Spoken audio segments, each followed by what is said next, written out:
Hey, what's up, everybody? I'm at the shop on Sunday morning, just getting some finishing work done. I wanted to show this real quick.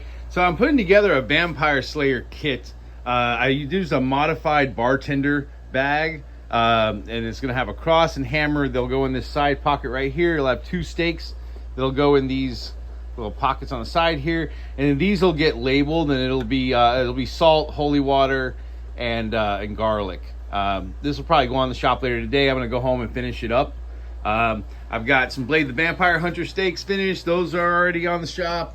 Unfortunately, I ran out of my brown paint pen last night. Ran out of paint, and I looked all over town. I don't know why it is so hard to get a brown paint pen. You would think it would be a little harder, a little easier than it was, but it was not. So all I had was a tempera paint pen, and I used that, and I'm not as thrilled. I like this brown way better. I'm gonna finish this set up and probably take them to Comic-Con to sell them this weekend. That said, I should have a new paint pen here. I ordered some. They'll be here by Wednesday, so these will be done by the end of the week. But anyway, I'm gonna cord wrap these up for another kit that I'm gonna do after I get back. But that's it. As always, link to the shop is in my bio. Warrior Wood Weapons. I am out.